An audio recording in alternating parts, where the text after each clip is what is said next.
Hello, hello, and welcome to another edition of Sister Chat Talk Show. Sister Chat Talk Show, the topical talk show for sisters of today. And I'm sure you all know by now, we're all about empowering a sister to empower a community, one expert guest speaker at a time. And it's September the 28th, and it's no exception to the rule. I've got my sister with me. I've got the lovely Primrose Roberts. Hi, everybody. Hello. We're How glad are to you doing? be back. Glad to be back. How have I been? I've been good. Few little kind of rumblings of a cold and so on, but generally I'm well. I'm well. I've put on a few pounds, as you can see. I'd like to say, I was going to say, when I saw you, I thought Primrose was looking a bit rosy. A bit chubby, yeah. So No, I wouldn't say I've got to chubby. do more. I've got to do a bit more working out now. No, I wouldn't say chubby. I just think it actually suits you. You look really quite glowy, and I know Oh, that I do. yeah, and I know you've had a couple of little ailments here and there, but you seem quite well for it. Yeah, no, it's not too bad actually. Lovely. Enjoying seeing family and friends over the Yeah, summer. Although definitely. I haven't seen you yet, Rosie. We've not seen each No, other I face to have. face for a while. I've been busy. I've been busy working. I've been all over the place. I have just recently come back from Toronto, which was absolutely lovely. I came back yesterday and I was blessed to see my mum's sister, Auntie Amy, and her lovely husband, Kenneth, who I've not seen for over 40 yeyears. And in fact, Wow, it was like, wow. my aunt was like, I can't remember when we saw each other. And I've only seen this particular aunt once in Jamaica Yeah. back in. Oh, So it was a lovely meeting, and that's where my job comes in really lovely. I get the opportunity to travel the world. yes. And if I've got friends Yeah. and family, I can connect with them. And it was such a lovely thing. She reminded me so much of my mum. And it was just lovely to see her, Auntie Amy. And she was so happy to see me. She kept stroking my hair, touching my face, and she kept saying, "Oh, you look like your dad," because I look like my dad.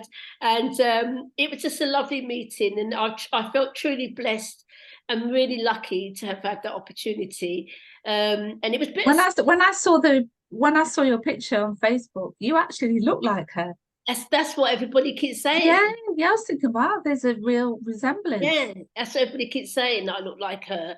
So that was really great. And before that, I was in Seattle.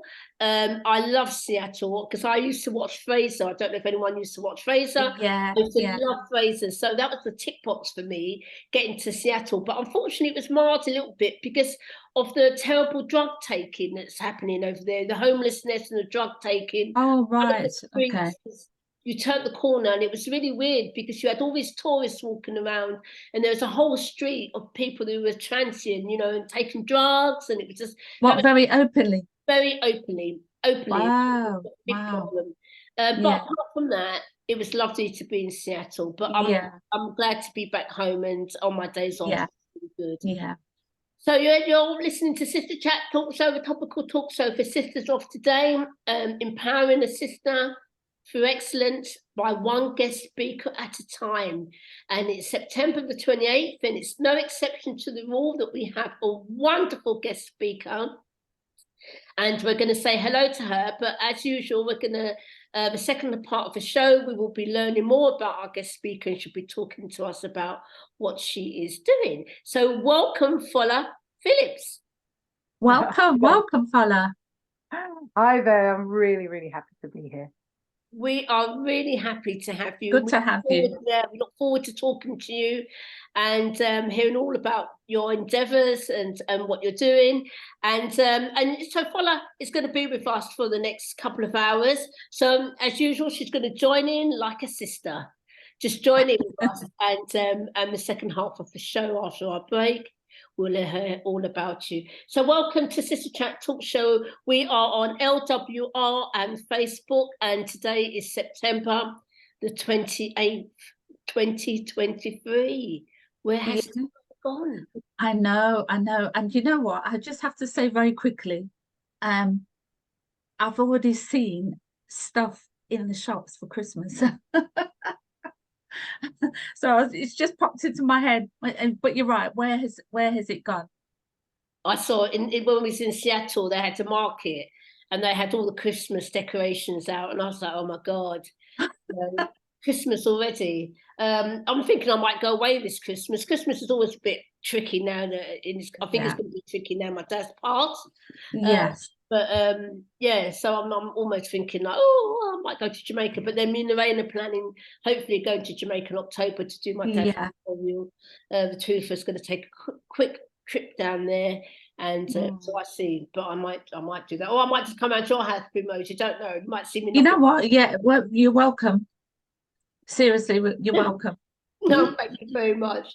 Anyway, you're listening to Sister Chat Talk Show. We've got our wonderful guest speaker with us today, FOLA PHILLIP, and we're going to be learning all about this creative woman, and you really are creative. I've got no creativity in my bones, so I really do respect and a bit slightly envious of people that are very creative. It really is. It's a talent, isn't it? Well, I think just to kind of disagree with you there, Rosie, because you know, doing Sister Chat is a very creative activity, and it takes a lot of work, and all of the ideas that come together.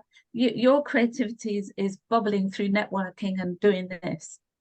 Thank you. I do like a bit of networking if I can. I don't do as much as I should do, but I need to really step on that and do a bit more for Sister Chat, because we're always looking for guest speakers. So we always encourage guest speakers to come onto the show to share with us their passion, their interests, and their good causes with our listeners. So anybody that's got something they want to share with our listeners, please get in touch with us.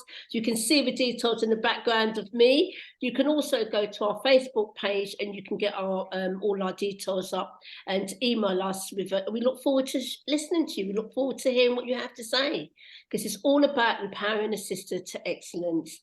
So as usual, Primrose, drum roll. Today is our, you know, I always have to do my little bit of trivia. Today is September the 28th, and today is, guess what it is, Primrose? I've got no idea. I know what's the trivia today? Today is Ask a Stupid Question Day. Oh, seriously? It's also Drink Beer Day, September 20th, and it's also Good Neighbours Day, and it's also Strawberry Cream Pie Day. Wow. Who comes up with these days? Who decides what these days should be? I've got no idea, but that's our... I like the Good Neighbour Day. Yeah. I think that's a nice one. I think that's quite nice. So that's our September the 28th little bit of trivial nonsense that I do each week. Well, I do that each week. It's just each time we do the show. So it's a little bit of nonsense before we start the show. So as usual, we're on LWR Talk Radio. Please get to know LWR. There are many platforms. I think they have over 16, 17 platforms. You've got a talk platform. We've got a house platform. We've got the reggae platform with our Trevor Smith and Joni as well. So do get to know them. They also have a social media interactive site where you can ask questions and find out about all what goes on at LWR and all about the presenters. For us, Sister Chat, you can get in touch with us on Facebook. You can look us up. You can see we've got pictures of all our previous guests. We've got pictures of our current presenters as well. So if you want to know about us, just go onto our face on Sister Chat Talk Show. If you want to get in touch with us, you can just get in touch with us on sisterchattalkshow@gmail.com. Oh, that's a bit of a mouthful there, wasn't it? Yeah, well done. Yeah, so it's September the 28th. Oh my days, we're going to kick off our show with what's caught our eye. Lovely Primrose, what's caught your eye? Okay, what's caught my eye? There's a new show on TV called Your Mum, My Dad. It's kind of like a version of Love Island, but for the parents. And the way it works is that single parents, single dads and single mums come together on the show in the hopes that they will be matched with their kind of ideal partners. But their children are the ones that are involved in the selection process. And it's quite interesting because the children are generally in their kind of early 20s and they know their parents, they know their little kind of ways and things that kind of they need, and so on and so forth. So it's been really interesting listening. The children sound quite mature. It's almost like a complete reversal of you know, they're looking out for their mum or their dad, and they kind of give their perspective on the potential suitor. And it was really quite an interesting show that I, you know, when I was watching it, I was thinking, wow, how the parents, they get them down to a T, and then the parents respond to what their children are thinking about. And I thought of you, and I thought Rosie would love to watch this. It's quite an entertaining show. But the parents go through the same kind of emotional roller coaster as their children at, you know, when they were younger. And so, you know, it's the first time they're meeting somebody, the nerves, the kind of excitement, the fears, and all of that. It's quite interesting. So psychologically, I'm looking at it to see how it all works for them. And they trust their children's judgment as well, because they're looking out for their parents. And I think there's some good matches, a couple of dodgy ones, but the children look to see, are the parents going to operate with the same patterns of choosing, or are they willing to take the advice and choose somebody that's actually right for them, not their normal kind of person where they've been let down in the past. So it's very, very interesting. My mum has been going on and on about it. I mean, she just goes, oh, I've been watching it. Has she? She's been watching it. My mum's been watching it. I actually watched it last week, and it was really funny because it was I don't know her name because I've not been watching it. So it was a black woman that's got Tallulah. Yeah, and she had to choose. She had that lovely. I'm just Rosie. Listen, I didn't want to say, and I was saying, what are you doing? There's this gorgeous black man here, and not anything's wrong with the other guy, but this guy, the tall, I'm sure he's about 6'7". I thought, he is such a nice person. You see how we fall? I honestly, because I couldn't believe it. I thought this gorgeous guy is standing in front of you. Right there, yeah. And you have literally, and the thing is, I felt quite sorry for her because she shot herself in the foot. Because I don't think he's trustworthy, what I saw of him. No, and no. He chose the other lady, and there was her giving away. This guy was, and you know what I liked about him? He looked nice. He looked like a nice guy. Yeah, I think he was actually genuine. I think he was very genuine, and you could see he was steady. Yes. And he's somebody that would stand by her 100%. Yeah, honestly. And she didn't see it. She chose that other guy, and the other guy had, you know, sat there and looked at her and said, well, actually, I prefer so-and-so. And part of me felt like saying, well, I'm sorry, but you did deserve that. Why would you turn me down? But I understand chemistry. Don't get me wrong. We all know when you're attracted to someone, you're attracted to somebody, and sometimes of course, the right person for you. So I understand that. But at this stage in our life, and I'm talking to myself here, as I'm giving myself is that we need to be able to see past all of that sometimes and see the person, and we need to see that. But that guy who she did choose was just not right for her. And even her daughter was sitting there going, her daughter was really upset for her, wasn't she? She was. Yeah, she was really saying, almost as if she could say, Mom, no, don't, no. This guy's right for you, you know. And even the guy who she did choose, his son is concerned about his father's behavior. Yeah. Oh. So, you know, he's given away, you know, he in one of the children were meant to choose a word, and the word for his dad was integrity. And the other men in the group, one man in particular, has said, look, you've got to treat people right, basically. So she didn't clock it. She didn't clock it. So can I ask, is she following the footsteps, the patterns previously, do you think? Yes.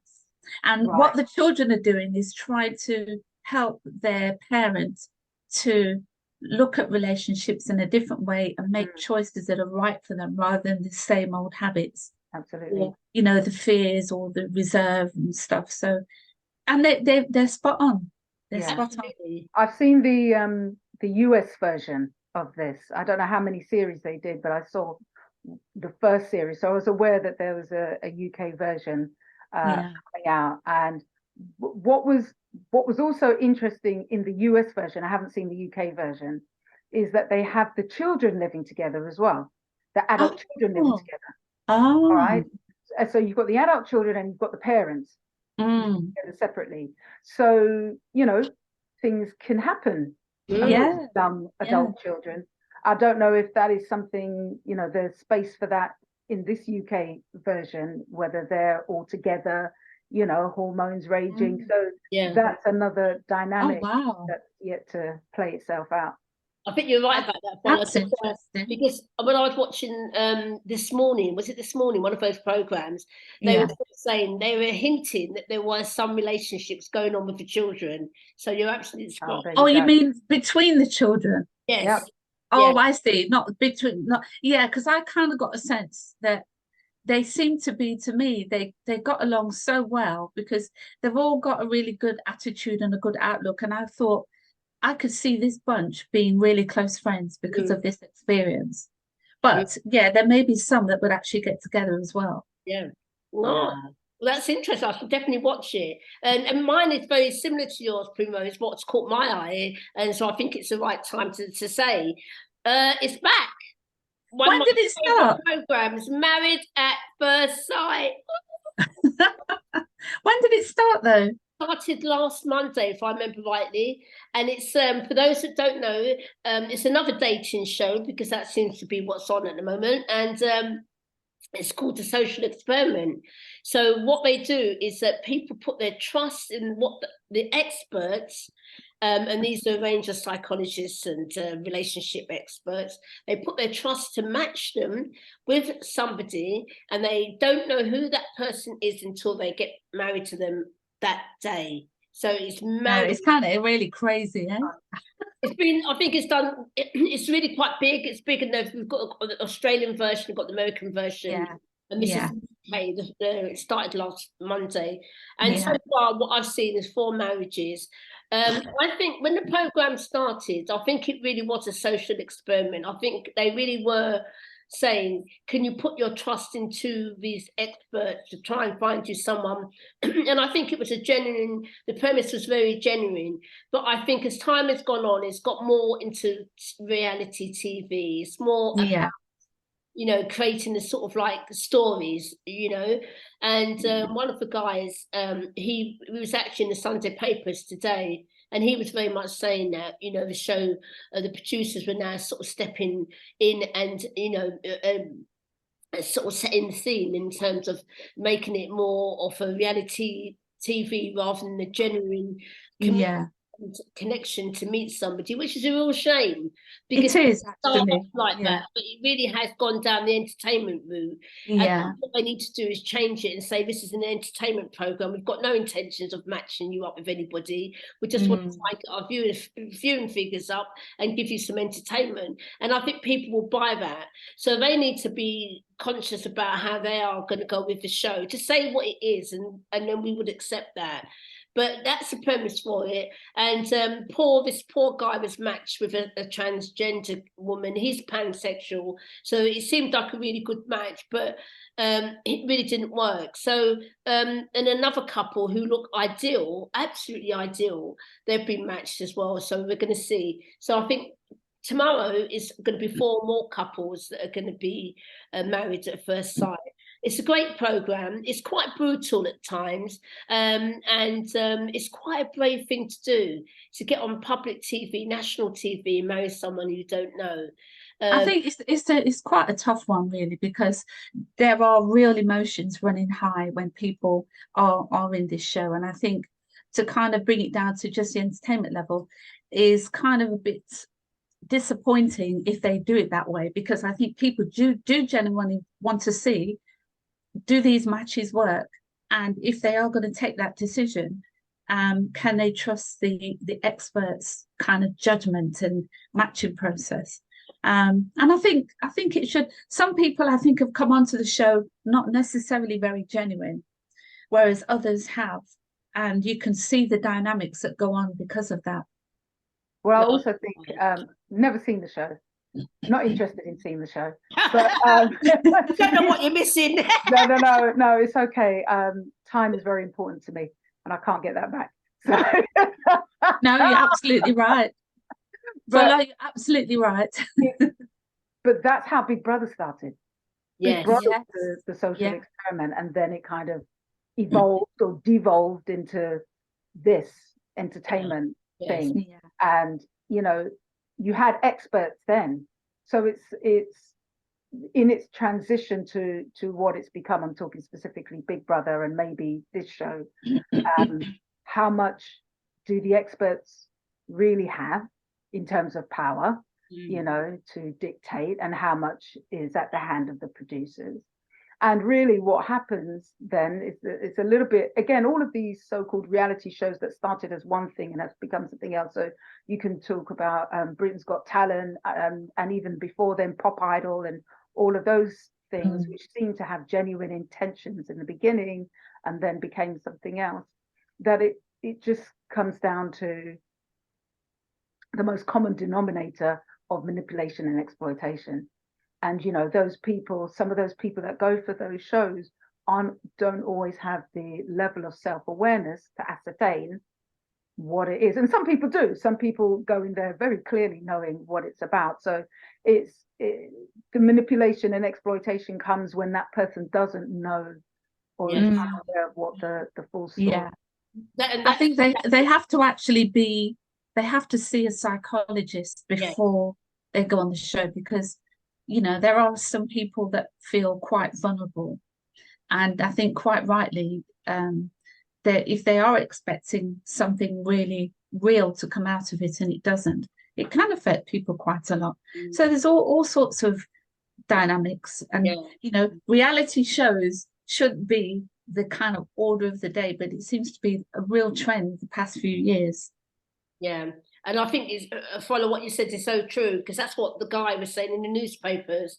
He was saying that they're being manipulated, and really producers have all the power, and they've actually got the earpiece in, and they're actually telling them what to say, when to say it, and how to say it. It's also feeding storylines.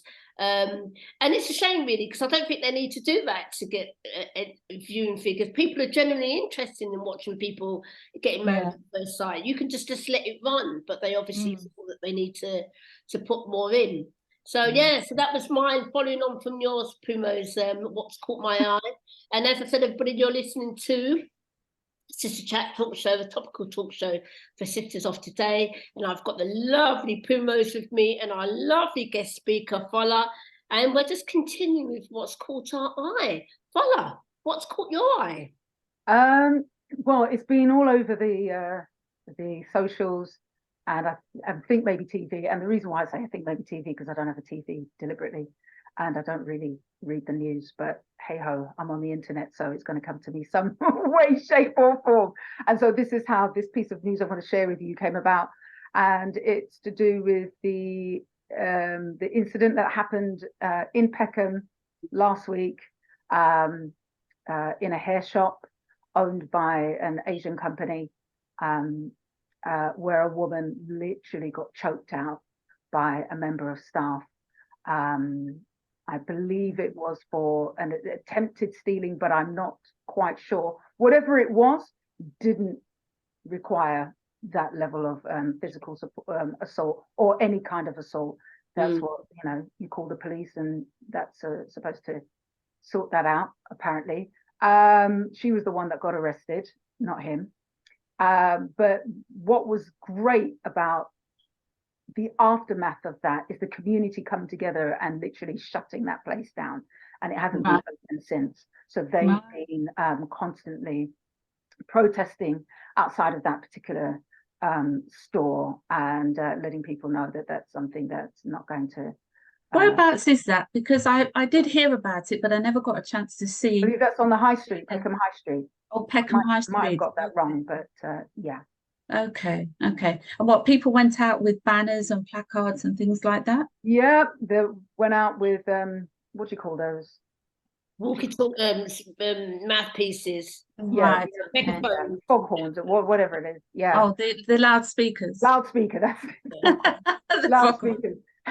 yeah, I saw Um, that. I've heard that foghorn for a long time. No, yeah, Yeah. so that was fantastic.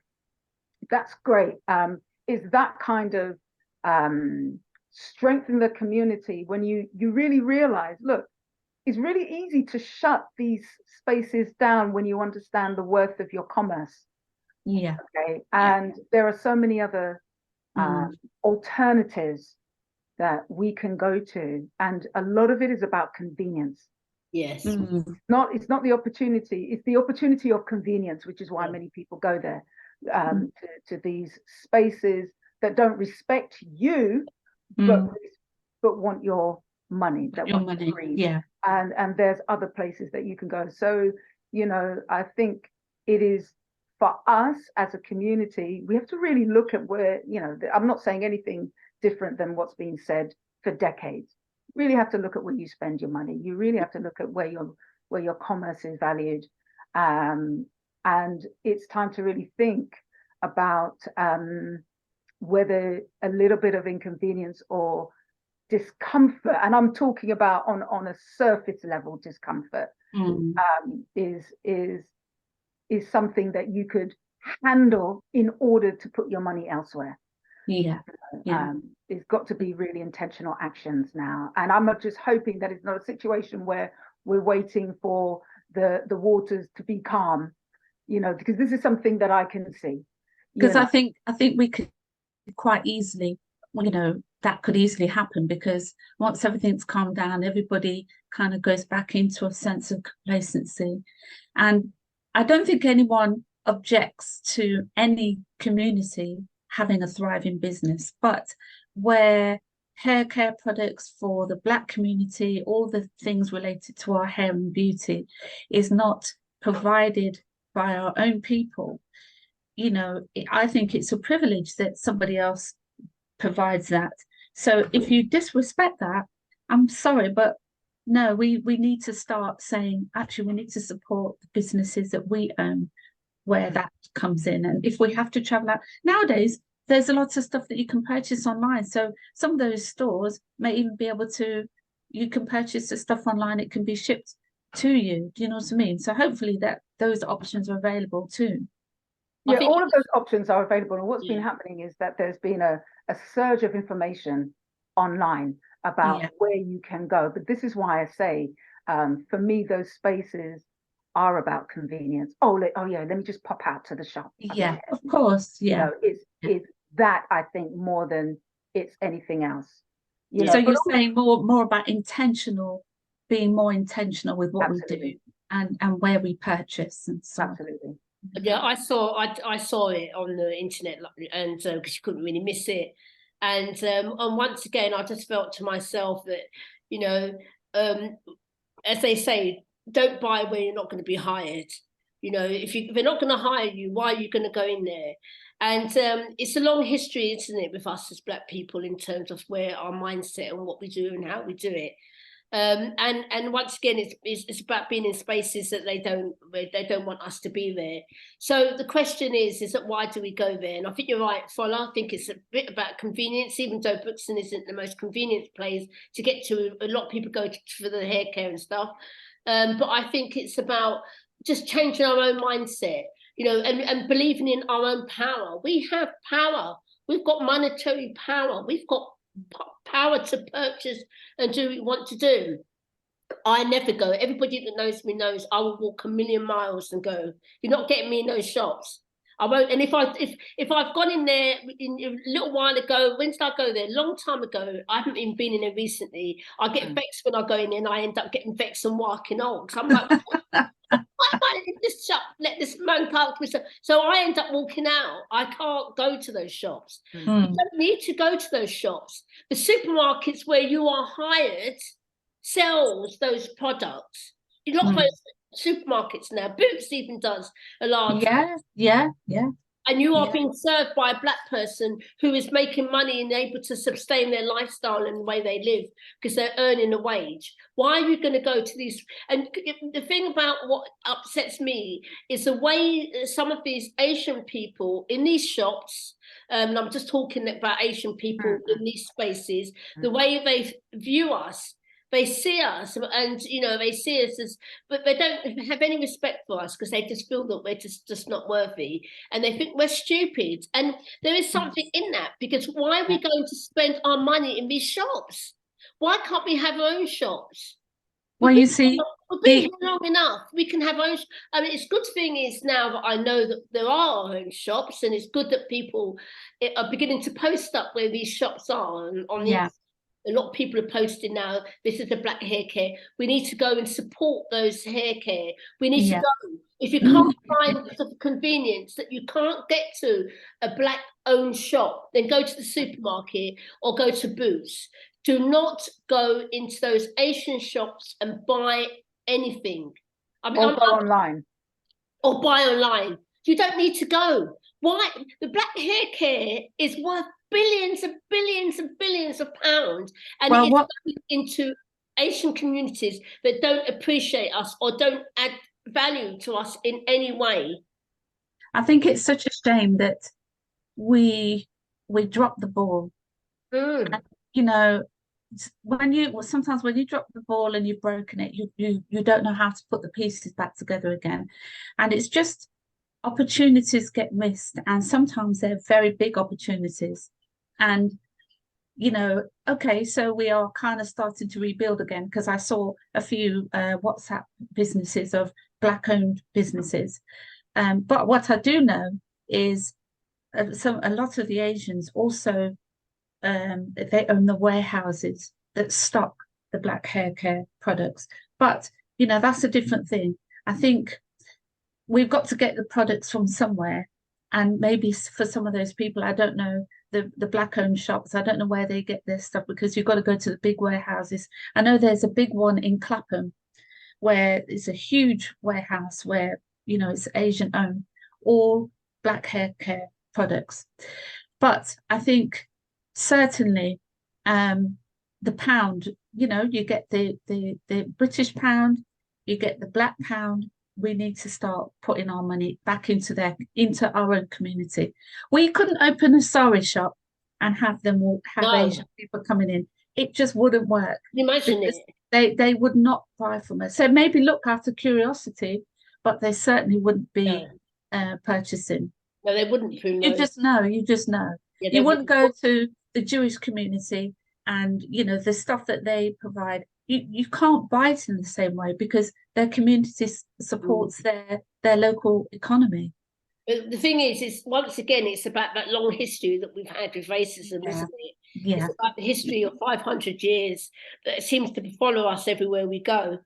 And we now know that it is etched in our DNA. And sometimes it's very difficult for us to see past our own worth. We just don't seem to value ourselves sometimes. We've just got to take the steps continuously. Yeah, I know people say, oh, it's the Asian people own the warehouses, they own the production. And listen, they don't own everything. There must be other ways. There must be something for us that we can own, yeah. You know, there are black people in America that produce these hair care stuff. Go directly to them, buy from them.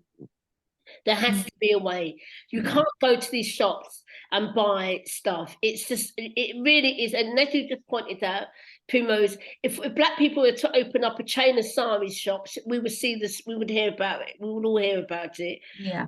We have to go where we are valued. Our money is just as good as everybody else's. Let's put it back into our communities. We're never, ever going to create generational wealth if we don't put our money back into our communities. And that is, that's the end of the story. You know, there's no need for it. No need nowadays to go to one of these Asian shops to buy anything. Go online. You know, there are loads of black-owned hair shops now. There's loads of platforms that people are advertising in. As you said, FOLA, you can go to, you can do it online. You don't have to go to the shop. You can't get more convenient than typing it online. But I also think that, sorry, I'm just jumping in here. Nice, please do. You've mentioned something that's really key.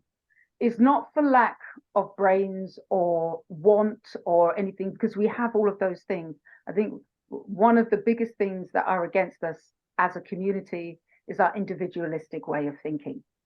And although you have these black hair shops, because I go to one just up the road in Sydenham, they work in silos. The Asian companies, you know, they're able to have that many because they work together. That means their prices are lower. And this is what, when I talk about convenience, I'm not just talking about distance. I'm not talking about that it's down the road, but I'm talking about it's convenient for our purses.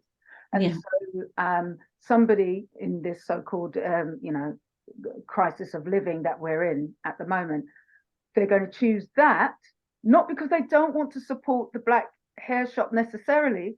It's because, okay, that product costs £1 or £1.50 more than me going to this shop. And so it comes down to money, really, at the end of the day. And if you're able to compete, and that's the other thing, is the ability to compete on a business level in terms of pricing with these companies that look like they're silos. I'm talking about the Asian companies, but they're not. They're not. They're just a many-limbed entity that are all, many of them working together. So that's the main thing. But I think that is indicative, as you mentioned, Rosie, in terms of mindset, in order for us to really make strides forward, period, in industries, whatever industries we wish to work in. I think it's got to absolutely be more of an us than an I. Yeah, and that's it, because we all know that, you know, the Asian people and the Chinese people do it, the Jewish people do it. They all work together as a collective. There isn't any I in team. There isn't any I. In order you to build an empire, you have to work as a collective. And that is something that we struggle with because of our colonial history and our past. We seem to struggle with working. But it's not just that, though, Rosie. It's not just that. It's structured it's institutionally structured. Okay, in the places where we want to get funding, you know, it's there specifically to suppress the onward movement, specifically in the Black community. And no, let me rephrase that. Specifically, Caribbean community. African is very different, because you've got a direct, what's the word? A direct path to the continent that you're coming from. They're getting things from that continent. For us as descendants Caribbean here, it's slightly different. And so understanding that, yes, and this is not about talking, this is not saying, oh, woe is me, we are victimized. No, it's about looking at the reality of the situation, the environment that we're living in. And there are statistics that back it up. When you are overlooked for promotion, overlooked for funding, overlooked for mortgages, and the list can go on. So there are real, embedded in colonialism, embedded in racism, but there are real reasons why it is challenging for us to move forward. And we do find it very challenging to move forward. And you know, people know me, and I speak about my dad all the time. My dad was a big Marcus Garvey person. He went on about it all the time. We grew up listening to this, listening to about, you know, how we need to change things for ourselves and how we need to move forward. Because my dad was a businessman, and he found it very difficult and very challenging. Even working with his own community, he found really difficulties because we couldn't work together as a collective, and it makes it really different.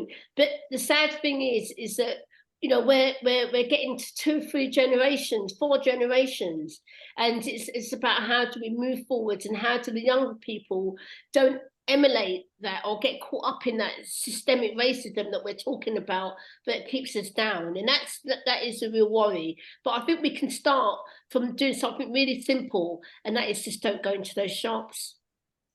Just don't go. Put your money, walk. If you have to walk 2 blocks up the road, do so. you know, if you have to do it, To you support the business. have to Yeah. support. We have to support one another. We can't create change if we don't support one another. Yeah. And it was sad to see because the guy actually strangled her, didn't he? I didn't see it. I didn't see. Literally throttled her. He was a big guy. And he's a big man. He's a big dude. Ooh. Actually, but on a positive note, as you said, Fola, watching the community come out and support, that was really good because we can do it. Watching the community come out, people were outraged, you know, that this man was to strangle her. And, you know, and I just thought, I wish that we could keep it going. I mean, I think that the thing, Rosie, is emotions are transient. And at the moment, you know, the impetus, it's an emotional one. I'm going to protest. But for me, it's what's underpinning that emotion. So once that's died down, is there a real mission? Is there a real direction? Is there a clarity amongst the community as to how we move forward? What does that look like? You know, that for me is going to be the real telling part, which is really what happened to us in 2020. There was a lot of emotion that was going on, and quite rightly so. But emotion in and of itself is not a sustainable drive for change. No, it should be focused towards a direction of some kind, that, you know, there's going to be a new outcome, a new difference, a new change. Yeah, definitely. That's a good one, Fola. And for me, I know it's time is going on, but we're gonna we've got it's we're gonna continue. 5:15. Just to say, continue on from that. The other thing that was on the internet that's caught my eye was the young black girl in Ireland. There was a gymnast, and I'm sure the WhatsApp video is going around, and you see the girl standing there, and the white woman, literally, she didn't exist because. And the black girl didn't get her medal. Can you imagine all those feelings? I'm trying to articulate it, and that's how it's making me. She went by every gymnast, put a medal around their necks, and then passed the young black girl, and then put the medal on the necks of the next white child. Broke my heart. Oh, when I saw it, I felt exactly the same, because I saw this little girl's face when all the medals were started, and she was beaming away. Expectingly. As you could see, her smile was starting to disappear. And she just, you could feel it. You could really feel it. And I thought to myself, are you serious? This child has become invisible. See, this is for me. Right there, she became invisible. Yeah. Because the thing is, and it's a hard thing to do, but if we try to put ourselves in that white Irish lady's shoes, from her racist perspective, this black girl did not exist in that space.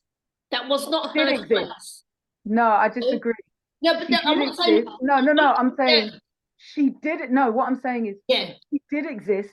And that was an intentional action by that person. It was intentional, but as far as she's concerned, that black girl was not worthy, or did not. That's different. Yeah, it was not worthy and should not have been in that space. So she's going to totally ignore her, deliberately ignore. How can you miss her? How could you miss her? How could you miss her? Past the girl, and as you said, and went on to the next girl, the next girl, and the next girl. So imagine how that black child was feeling. We can certainly imagine it.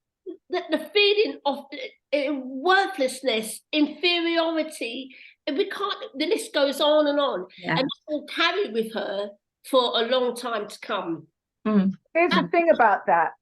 It's on the internet, so it really will follow her.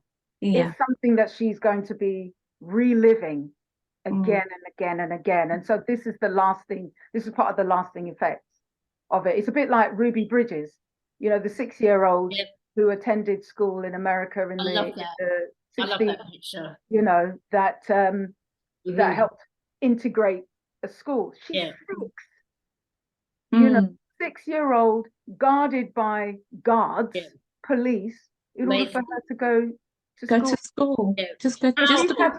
She's an unwitting heroine before she even understood what the word meant. And so she's been put into this space that she relives again and again. This is a woman who's now in her 60s. Yeah, and she does talks, doesn't she? She does talks now. So I'm hoping this young Irish child is able to do that.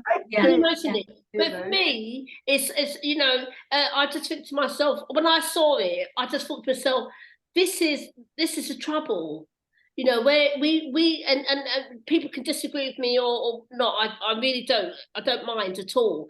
But for me, it's about us being in spaces that are not fit for our purpose. You know what I mean? I'm in this space, and it doesn't matter how I got here and how I came here. This is the space that's not fit for me. And it's a space that will do everything in its power to ensure that I never, ever, ever, ever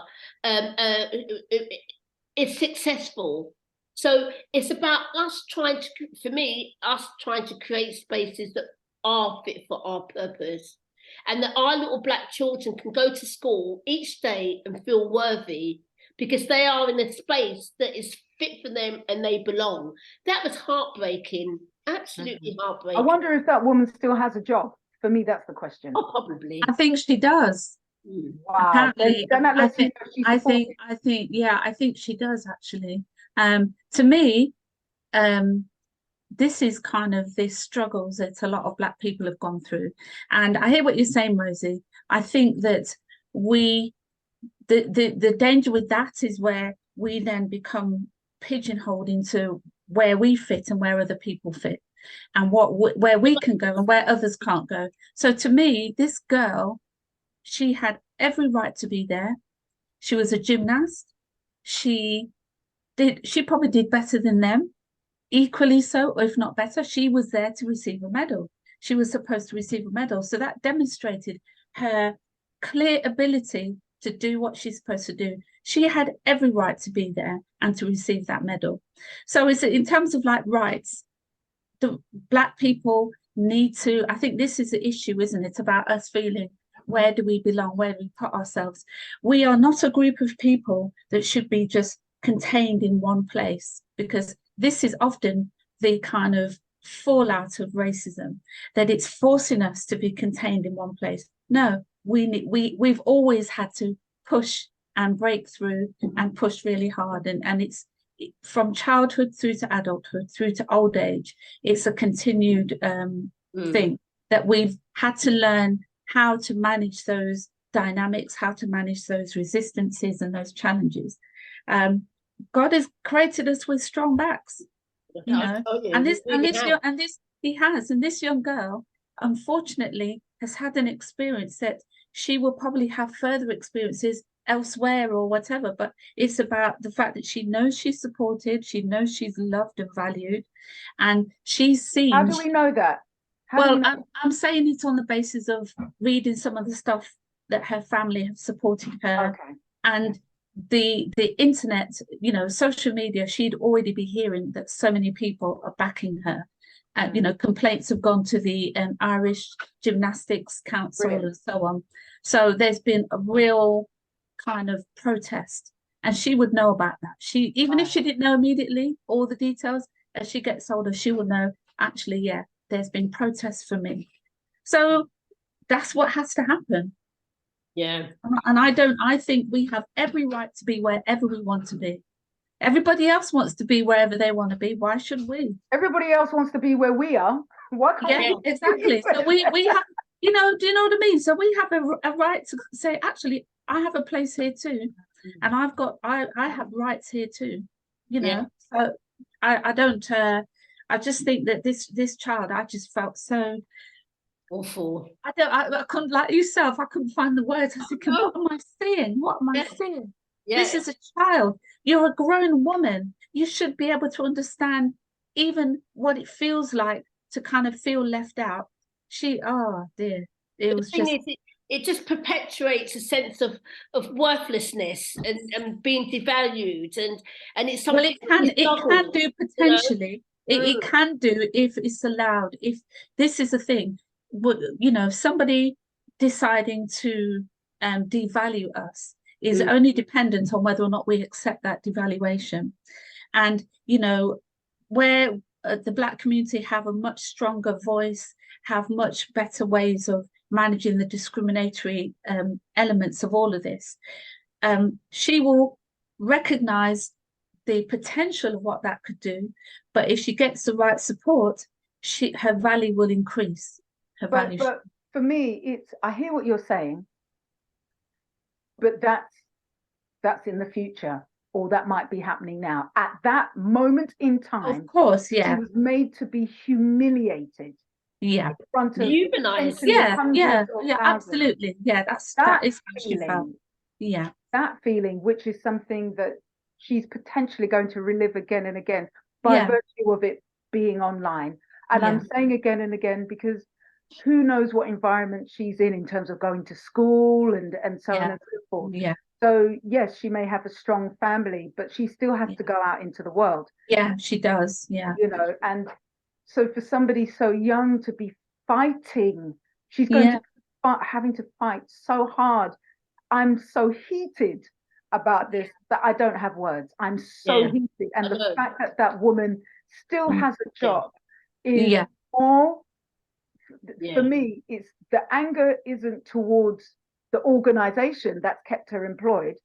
My anger is towards us. Is how are we coming together in the same way as we did with Peckham? How are we collectively doing that now for a child overseas? Because she is overseas. You know, how are we able to come together as a community? And I'm not talking as if I have the answers, but I think we need to force the issue and say, oh no, because potentially that person's going to do it to somebody else. And that person, that child doesn't need to look like us. The child could look like you because she feels she got out of the bed the wrong way that day and so wants to do that to a child. So if there are no, what's the word? If there's no disciplinary or hearing or anything like that as a consequence of that action, then, you know, we're leaving the space open for her to do more stuff. And I think it's what you said earlier on, it's about emotions, isn't it? And I think that, you know, are we riding on emotions? And we are riding on emotions, but how do we translate that emotion to consistent, you know, positive action. Positive action about what we do. Thank you. You're listening to Sister Chat Talk Show, the topical talk show for sisters of today. And we've got a lovely guest speaker that's just jumped right in. And that's what we like. PHILLIP, it's so great to have you. Well, we can't wait to hear all about you. And obviously, as usual, we've got our wonderful sister Primrose as well. We're getting really into this discussion today. I can tell you. That's what we do. That's what sisters and we've done an hour already. Done an hour already. So we're going to take a short break, and when we get back, we're going to really meet our guest speaker. We're so excited, aren't we? Yes, absolutely. Can't wait. Okay, so what we're going to do now, we're going to introduce. We've had our little break, and that was really great. And well, FOLA, you really jumped in.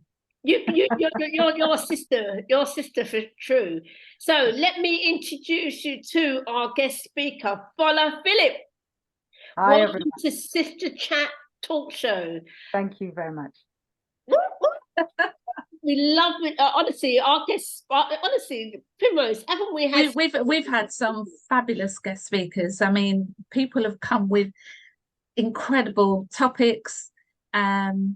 You know, just so much passion and knowledge, and just taking us on an incredible journey on Sister Chat. Absolutely amazing. So we've just finished our What's Caught Our Eye, and you know, I've managed to have a little bit of a drink of water during the break as well, which is really, really good. So now I'm going to introduce our wonderful, wonderful guest speaker. Thank you so much for joining us. I'm going to introduce you to FOLA PHILLIP. FOLA, I don't know what's the word to use. You've got so many hats. You know, you are a director of the reggae choir. Really looking forward to hearing all about that. You're a lecturer at East London University. You're a music educator. You're a creative producer. The list is endless. You've got so many hats, and so including award-winning singer and songwriter. So, you know, we have a real creative in our presence today. So may I introduce you to FOLA, PHILLIP. Please tell us, say hi and tell us about yourself. Hey everyone, as I've been introduced, my name is FOLA PHILLIP.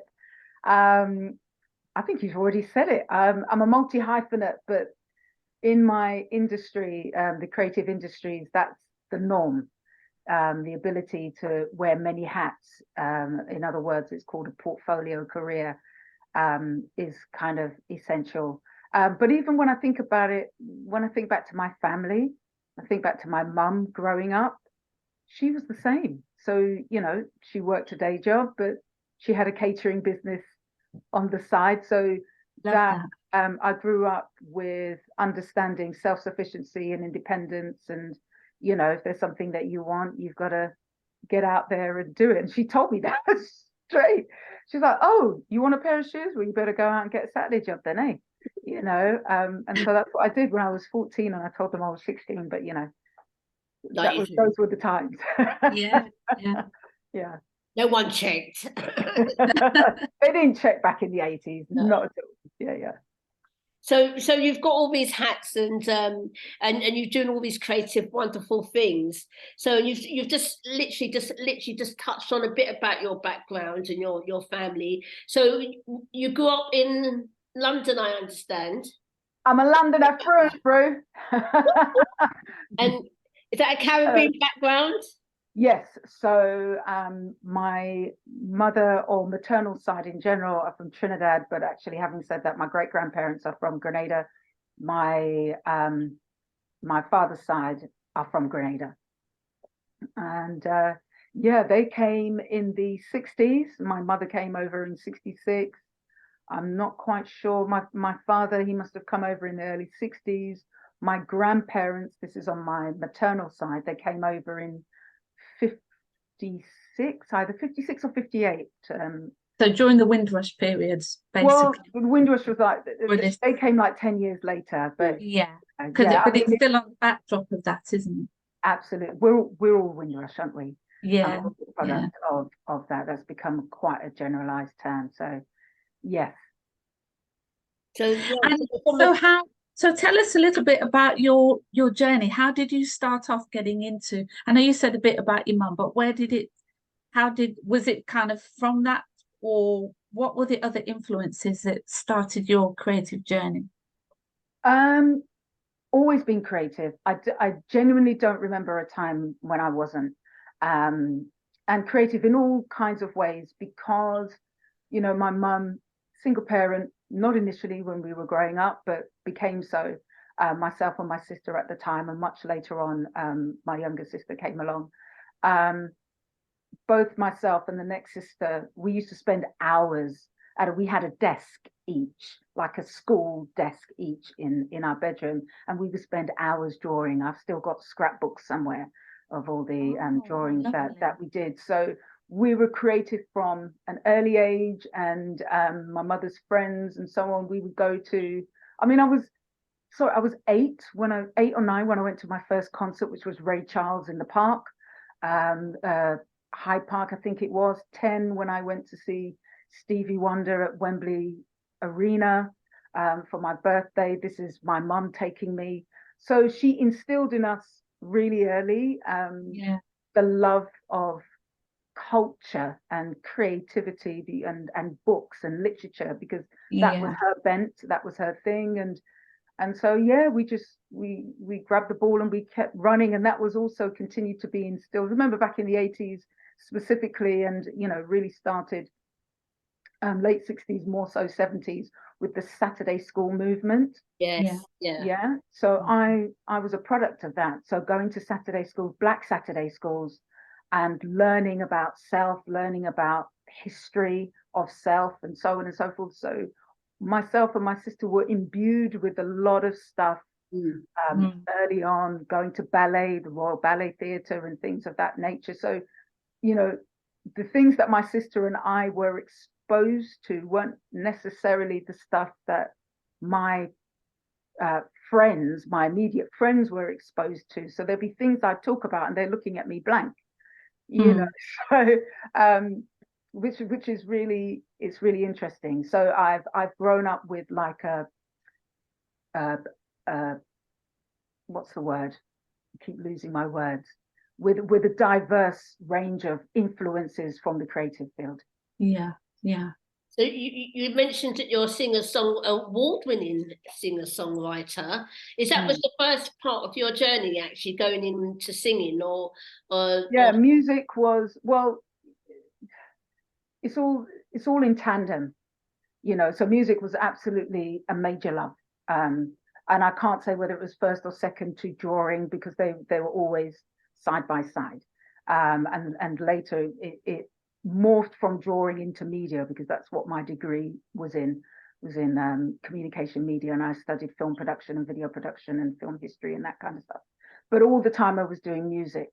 And then as time went on, you know, you just meet people, as you said, Rosie, earlier on. One of the things that you really enjoy doing is networking. And in this industry, networking is the lifeblood of your world, of your career, of relationships and so on. And so by networking, you just meet people. And I met a musician, his name is Alpheus Little, who's in my life to this day. And he's a guitarist, songwriter, and we started working together solidly for a year before we went out and doing gigs and so on and so forth. And I say all of this as a backdrop to the award. I went into in 97, I think it was year 2, was it year 2? One or year 2, I think, of Mobile Awards. And they had a category called Best Unsigned Act. And I went in for that. That's kind of pre-Pop Idol, that, you know, you go through a judging panel, qualifying rounds and so on, and I won. So that's an award, national award that I won, and it helped open doors. It helped me connect with other people and so on and so forth. And congratulations. yeah, thank you. Fantastic. Yeah. And you've not stopped, and you haven't stopped since. No, I haven't. So, you know, back then in the 90s specifically, I worked with so many different people, wonderful people. And, you know, early on, my dream was to be the next Whitney Houston. She was my idol. You know, you know, when I say the next Whitney Houston, and, you know, I mean to say I was seeing myself as a singer on a world stage. That's what I mean. Yeah.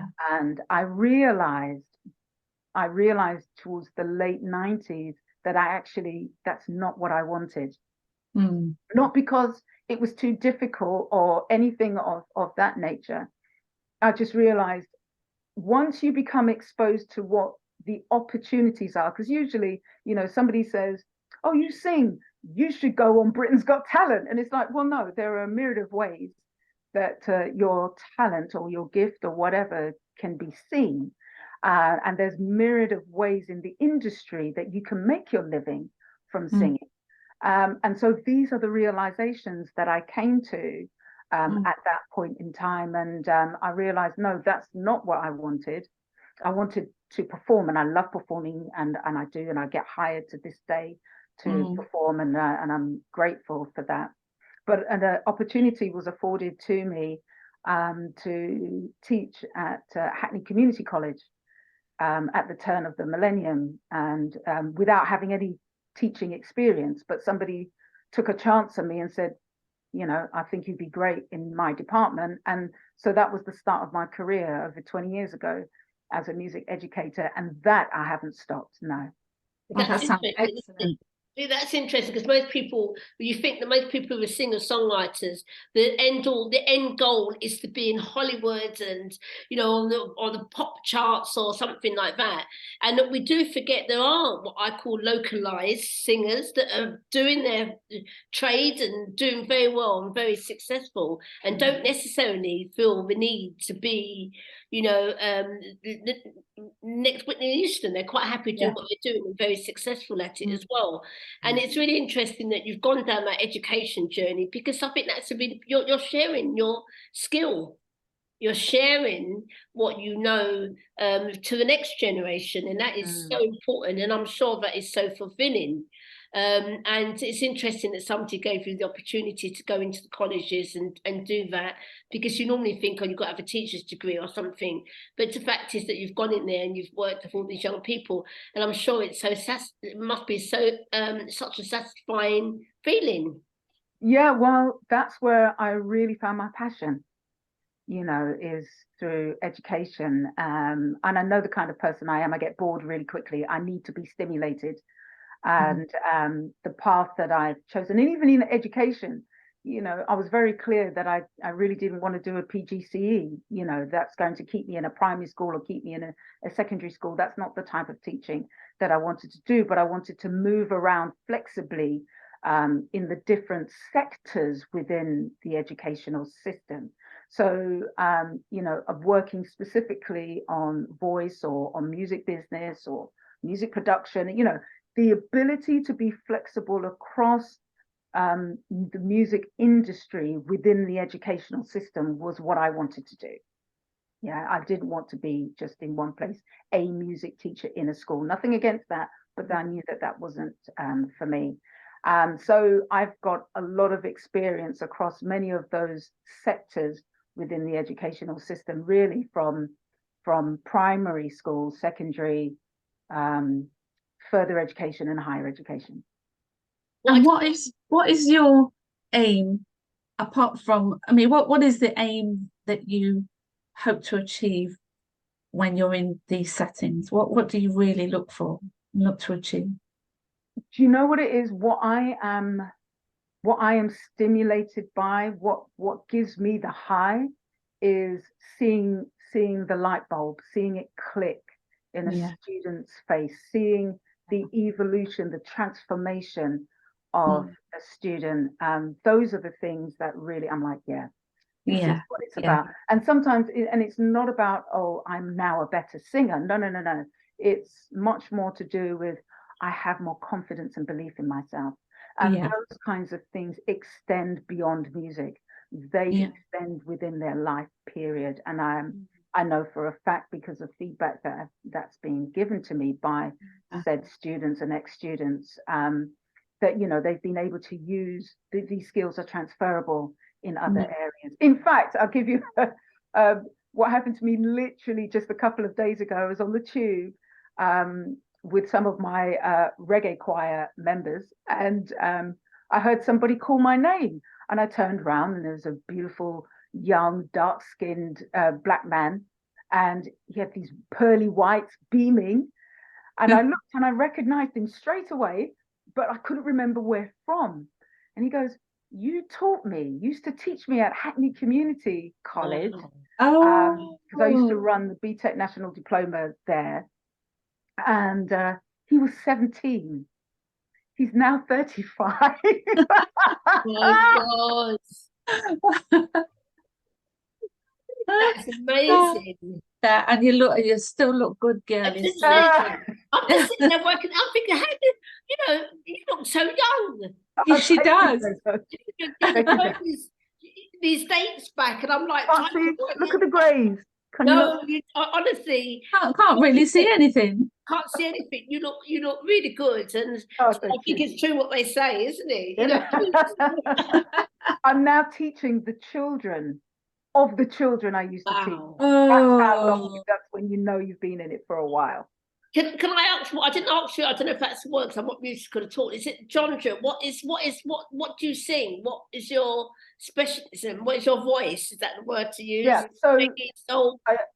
So I sing many subgenres of contemporary music, I'll put it that way.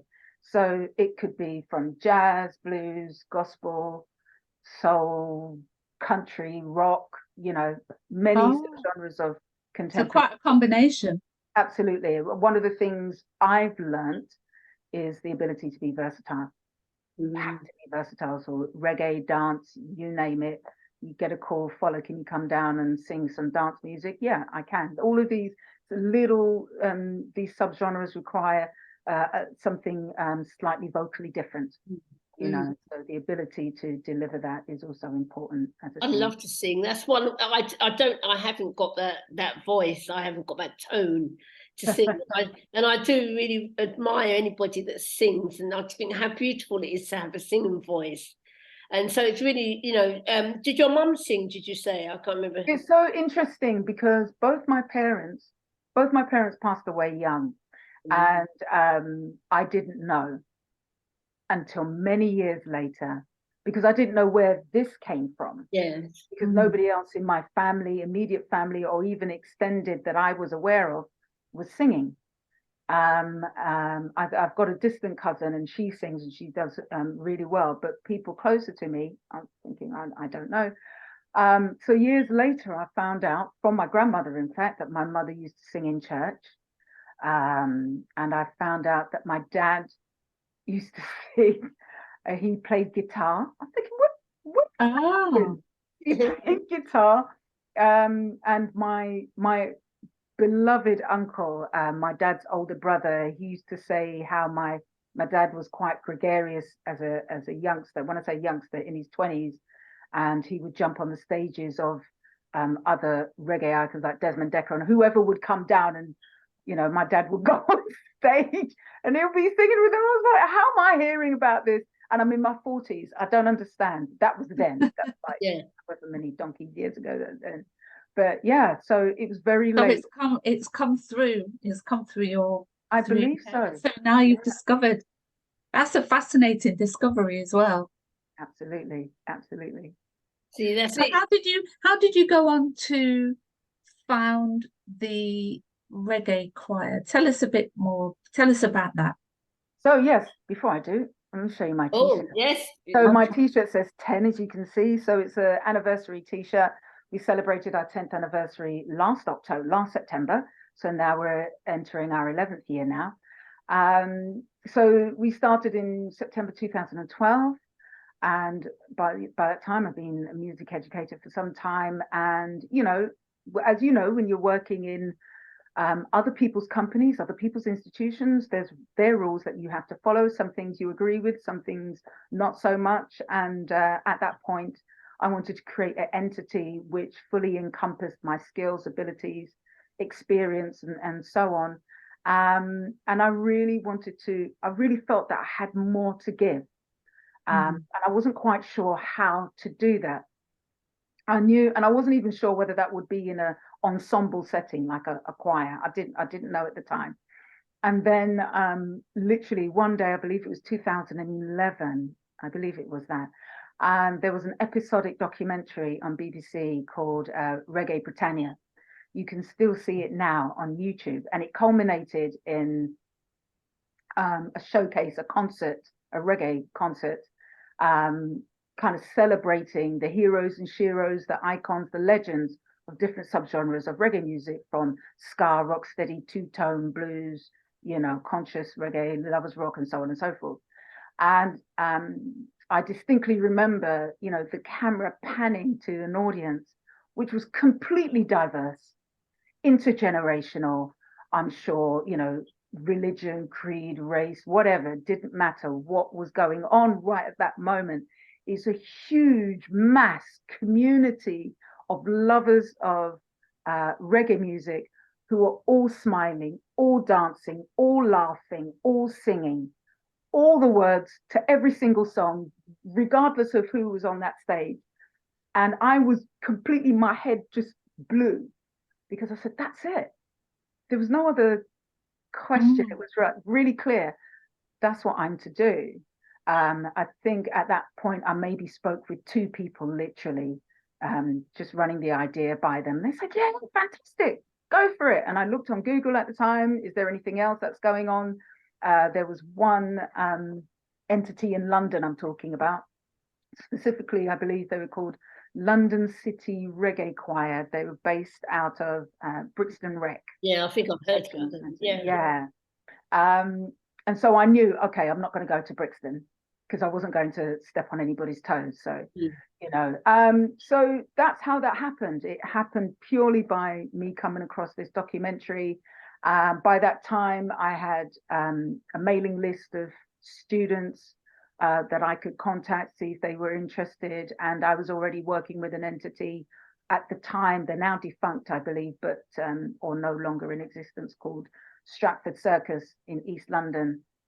And I was working for them, and I brought the idea to them. And yeah, we were there in that space for 5 years before I moved to another venue in Stratford.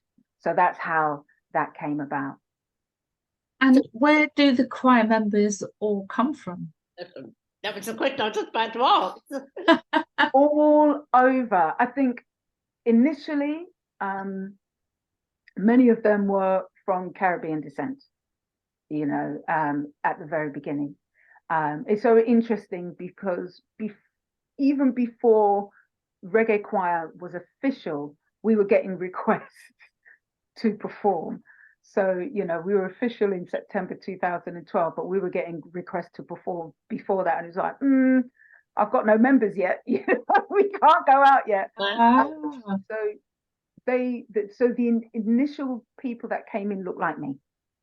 Yeah. My generation. And over time, it's become a lot more diverse. And I think a lot of the diversity has come from just us being out and performing and letting people know that it's open to everyone and everyone is welcome and it's absolutely inclusive. And I truly mean inclusive, not just in terms of race, but in terms of ability, you know, mobility, disability, however you wish to call it, you know, sexuality, which I don't care about, you know, you want to sing, you know, that's my criteria. If you're here to sing reggae music, the door is open to you. As long as we're all respectful of each other and understanding what this space is about, then everyone is more than welcome. But isn't it? Because reggae music is big everywhere, isn't it? It's one of those sort of genre of music that just seems to live on and on and on and on. And, you know, no matter where you go, I mean, I've been to some strange places around the world, and you get there and there's a reggae cafe and you're like, what the dickens? And one of the funny thing I always remember, I was sitting in Helsinki once, and I was outside in this outside cafe, and fortunately the weather was okay, and I was sitting out in this cafe having a cup of coffee, just me one on my own, and all of a sudden I could hear this do do do do do in a car, you know, the music do do do do do, and I was thinking, oh God, where's that coming from? I was looking around thinking, where's that? Because Helsinki is, yes, there are black people there, but we know it's a predominantly white European city. And I was thinking, where's that coming from? And all I can see is this white guy in his car blaring out this reggae and dancehall music. And he looked at me like sort of say, yeah. Yeah. So I thought, look at this. I said, reggae music just is transit. It just goes everywhere. Here I am sitting in Helsinki on a Saturday afternoon, and then all I can hear is this white guy blaring out, you know, as loud as anything. And I think that's the magic of reggae music. And the funny thing about reggae music is that is how the establishment, and I'm talking about the radio establishments and that, don't like to play reggae music unless it's Bob Marley or UB40 or something like that. And it's a shame that it has that attachment to it. But what's so great about it is, regardless of the establishment wants to play it or not, it goes on. So we love Absolutely. it. I think you find, so, you know, Reggae Choir works on many different levels. You know, one of those levels is about, you know, opening the door, everyone is welcome, absolutely. But it's also about, it's very much about what Sister Chat Talkso is about. It's about empowerment. It's about celebrating cultural identity, celebrating legacy, celebrating history, our history. And part of that is about the stories that we have to share, the language, the the uplifting, the cultural tapestry that has become the landscape of this country, and saying we will be seen, we are not invisible, but also about giving back to those heroes and sheroes of the music, because I'm very cognizant that many people, as the, you know, talking about in your last segment about, you know, what did you learn about, what did you come across, you know, hearing about Sister Nancy. I don't know if you heard this, just recently she came out saying she didn't earn any money off Bam Bam. As massive as that tune is, she never earned any money off it. That tune came out in the 80s. Okay, but it wasn't big in Jamaica. She said they weren't playing it on the radios, and therefore, you know, didn't get paid. You do your shows and you get performance pay, but nothing else in terms of royalties or anything, until she emigrated to America in '96, and she heard her song as part of the Reebok campaign. Wow. She was like, somebody's getting money, and it's not me. Sued whoever she sued, and she got 50%, so Yeah. she's now recognized as 50% owner of that song, but also got 10 years back pay. And unfortunately, this story is way too common in reggae music. I'm talking specifically, where many of our icons, our legends, have not been able to earn a living. They are actually working a day job, even though they've had big hits, you know, in the charts and so on. So Reggae Choir's ability to celebrate, and I'm so thankful that we as a collective have been able to give our flowers, as we did at our anniversary show last year. We were able to do that for Tipper Irie, Winston Reedy, Black Slate. We've done it for Carol Thompson. We've done it for Janet Kay, Sandra Cross. These are people who have shared stages with us, and we've sung their songs, and we've let them know how important their labor, their efforts, their sacrifices for the music that we enjoy, not just to commodify that music, but to understand that that music truly means something to us. And if we think about the lovers rock genre, that's a backdrop to our childhood, isn't it? That is us. That tells our story. Yeah. Really, you know, and those tunes that they live on and on and on, and when we hear them, it brings it all back to us. It brings back our childhood. It brings back about all what we went through, and it's almost like a beacon of light for us as well, isn't it? But it definitely tells us our journey, and it's so important, and it's so great to see people like Janet Kay, Carol Thompson, Victor Herrera Evans. It's still so great to see them going on and on. They're just not stopping, because that Lovers Rock was really unique to the Black British sound, wasn't it? Really? Absolutely. Yeah. So you know, it's such a unique sound to us, and I just love hearing it. I love when I hear Janet Kay and Carol Thompson, etc. And you just think to yourself, this is our music, this is our sound, this is what we sound like. And even when you watch, because I could watch it 100 times over, and I'm sure you've seen it yourself, Babylon, you know, that film movie Babylon, everything about it tells us our journey, and about how, and I always think, if you want to know about us, just watch Babylon. It tells you everything that you want to know. I love that tune Warrior Charge as well. Oh Lord. Yeah, I love it so much. It's never going to die, is it, really? Well, it won't die unless we continue to push that forward. Well, that's people like you, the Reggae Choir. That's what you're doing, aren't you? As you said, you're continuing legacy of music. And what about your audiences? Is your audience changing? All mixed. Do you know what? I tell you, we the show, like we did a show at Hackney Empire. This is where we did our 10th anniversary show, and it truly was a 360 moment. I've had a couple of those moments. I had that 360 moment in 2019 when Janet Kay came on as our guest on stage, and we had the opportunity to sing Silly Games with her. So we were her backing singers, you know, she sang with us.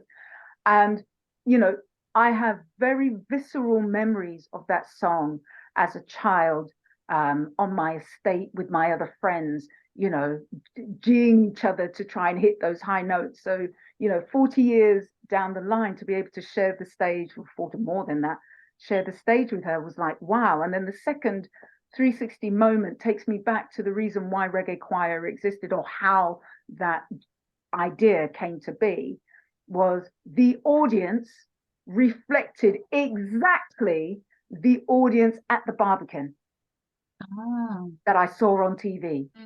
Everybody was up and singing every single song that we were singing on stage. And I just, yeah, as I'm talking now, I get emotional because, you know, it's, the impact of music is so strong, but yet it's not given its just due. I'm talking about music in general. Yeah. And it's so commodified in the West. It's rolled out for entertainment purposes, and then it's rolled back in. And also as an educator, that's exactly how it's used in education. It's rolled out, you know, as a, hey, you know, we're here, come and join our university, come and join our school kind of thing. And then it gets put back under the shelf kind of thing. So in answer to your question, the audience at Hackney Empire, and all of our audiences, to be fair, reflect that Barbican documentary that I saw. Oh. So how often do you does the choir meet? And Yeah, so we have 5 locations in London. We meet 4 out of 5 days, evenings a week. So in Monday, we're in Willesden Green. Tuesday, we're in Bernie Grant Arts Centre in Tottenham. Wednesday, we're in Stratford. Thursday, we're in 2 locations, one in Peckham at a place called Peckham Levels, and in Enfield Dovedale Arts Centre. So, you know, in time we will open more spaces, but we run 30 weeks in a year across the academic calendar, so 10 weeks per term. Yeah, and we've been doing that consistently since 2012. It's amazing you find the time, because you're a lecturer as well at East London University, and all the other things, all the other creative stuff that you do, as well as the choir. It's amazing that you do have the time. Thank you. It's a passion, isn't it? It's a passion that needs to become a viable entity. So that's what I'm working hard to make it as, that it doesn't become a side thing, but it is the thing. yeah. Tell us about the Windrush. Oh, yes. So I'm just going to show your audience here. Windrush is an annual show that we'll be putting on. I'm using the royal we, by the way. Reggae Choir is putting on at Broadway Catford Theatre on the 21st of October. Everyone should be aware that it is Windrush 75 years since Empire Windrush landed at Tilbury Docks in 1948. And, you know, as I mentioned before, we're all descendants of Windrush, and we have all been impacted by the Windrush generation, by the legacy of Windrush. Doesn't matter what creed, race, color, doesn't matter what religion, you have been impacted by that. How? Just because of the different industries that that legacy has been in terms of public transport, NHS, frontline services generally, in terms of music and culture and so on and so forth. So, you know, the legacy of Windrush generation is truly intertwined in the tapestry of the British landscape and is British history. So Windrush 75, and I'm going to use this word loosely, is a celebration, but really an homage to the legacy of Windrush generation, to the original pioneers who came here as British citizens, as part of the Commonwealth, who were asked to be here. And I say that in a pointed way. And so we use reggae music as the thread to tell that story through landmarked eras in time across the decades. We talk about the arrival, we talk about the disillusionment, we talk about the advent of sound system culture, we talk about the birth for the first time of our music in the shape of Lovers Rock. We sing about the political commentary backdrop, especially of the 70s and 80s, but also, you know, what spurred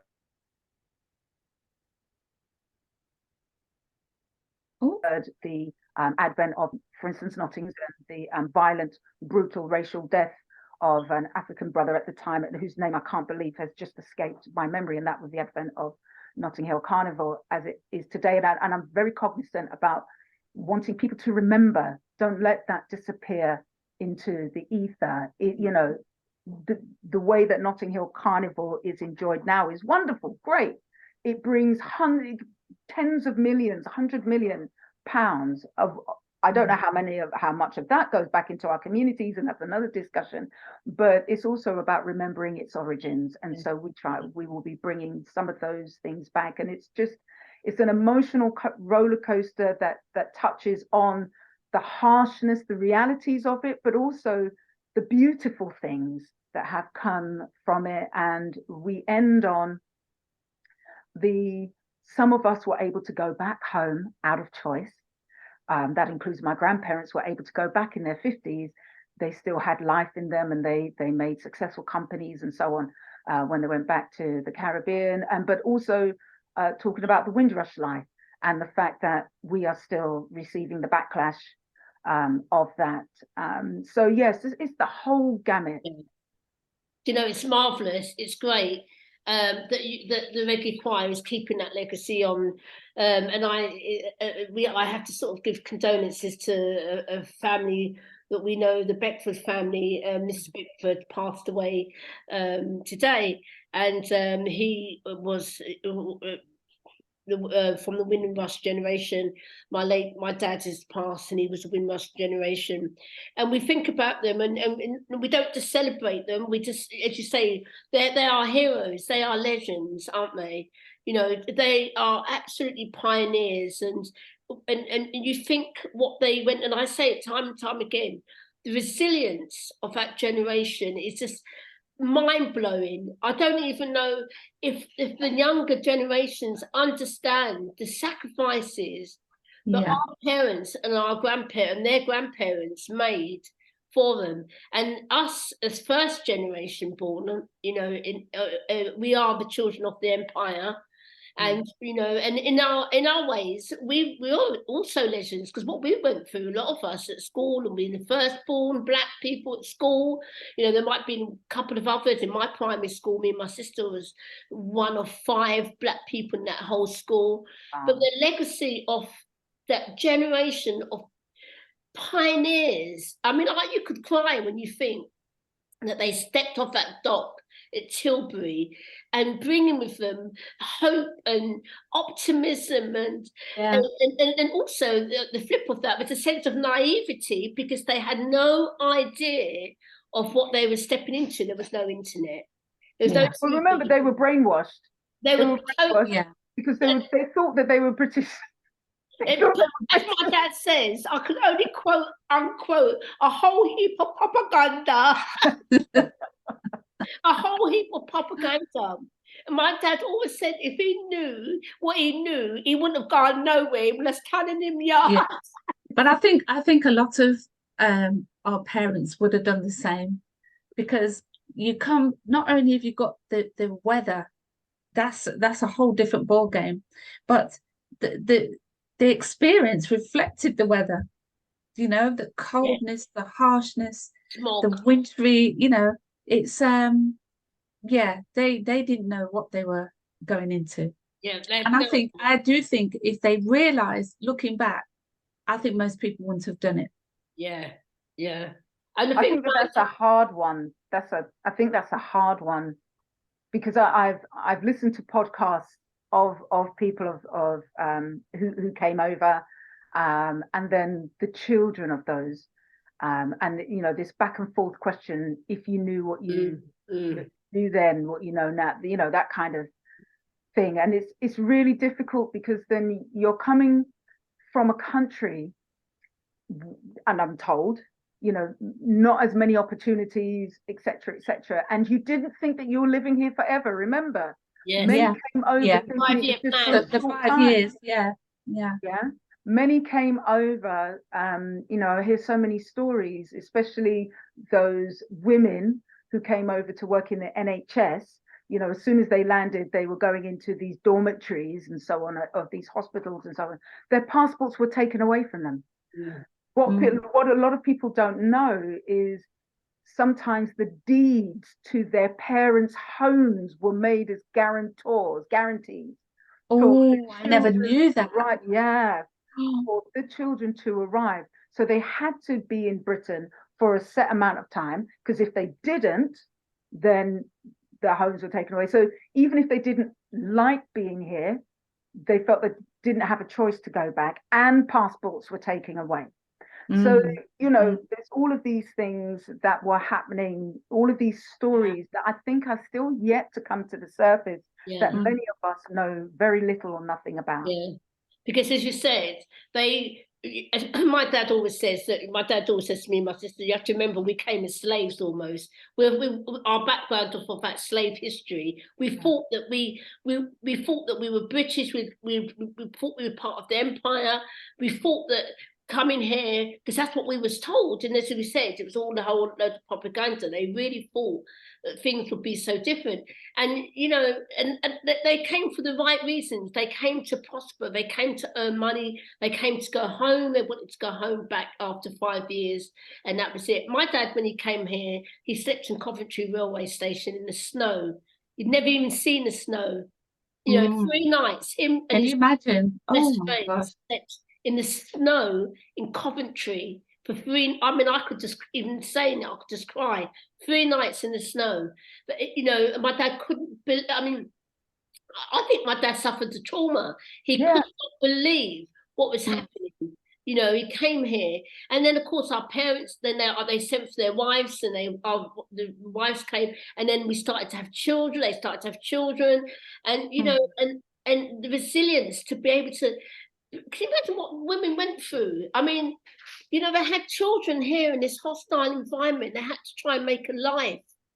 It's amazing that they even had managed to maintain relationships, much But less also, they had, so this is the thing, well, there's a film out now, isn't there, called Barrel Children, and this is a real legacy that many of us can attest to. I know I certainly can in my family, where people to this day feel estranged, feel tension within the family for that reason. You left me, you abandoned me, and then you went and you met somebody and you marry and you had children and you still left me.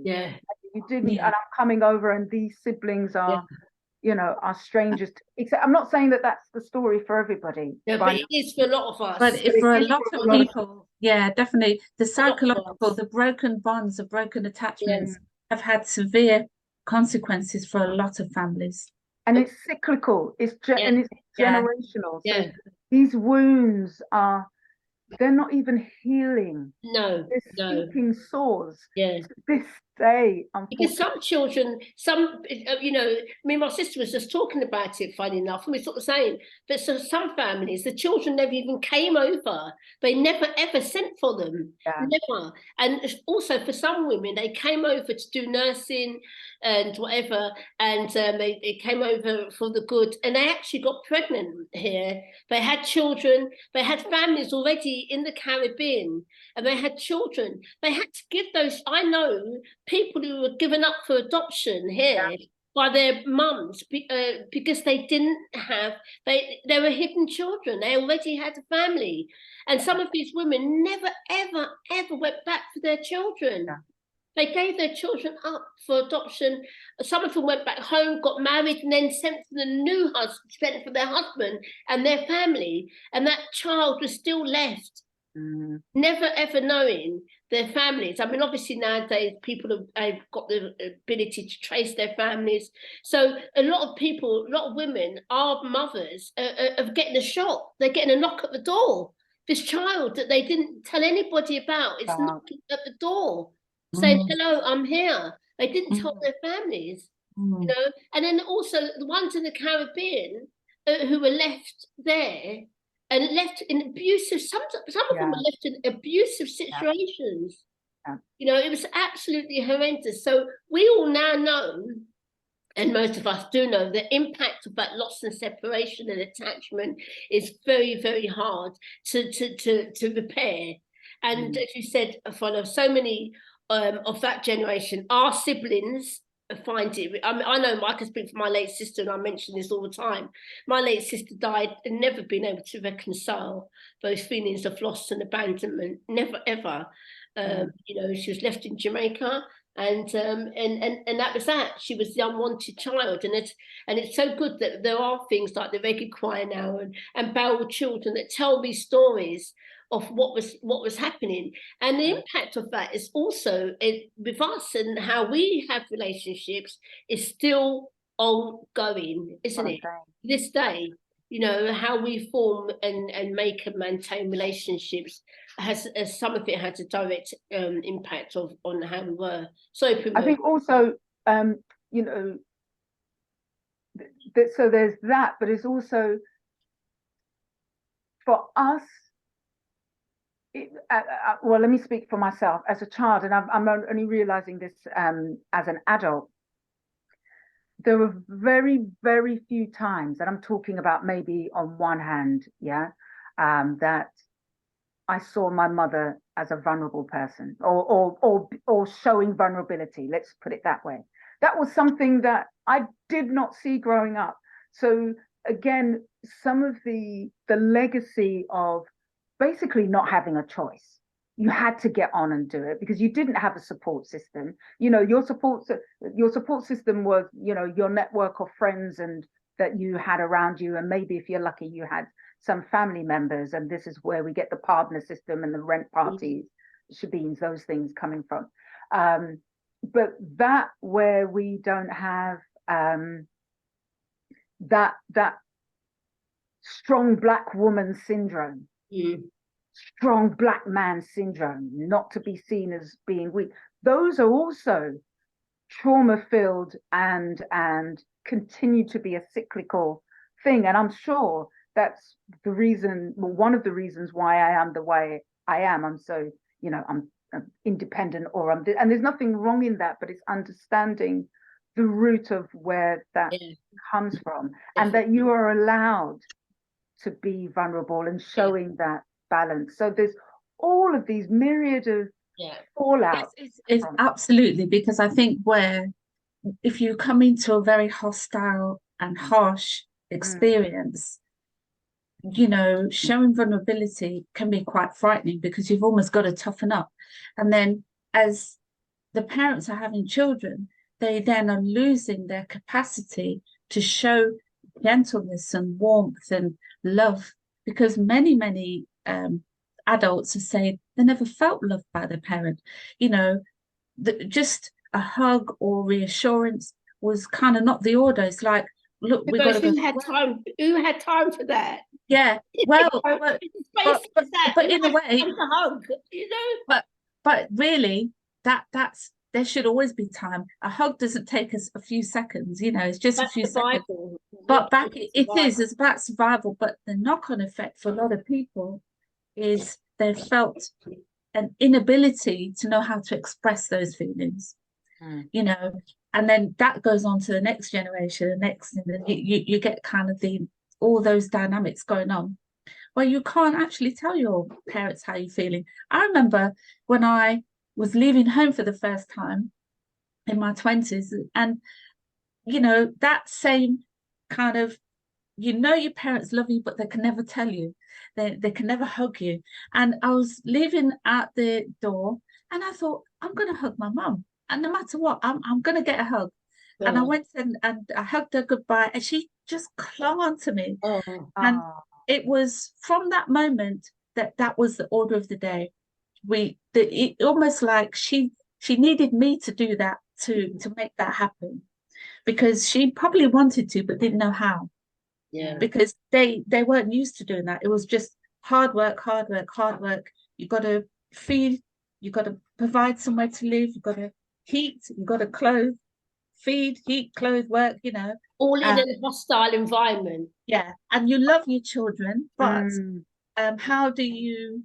That is what was love, but Yeah. actually what was missing was the emotional connection that was really, really needed. Because then Yeah. how Sorry. did children talk about anything? You know, they couldn't.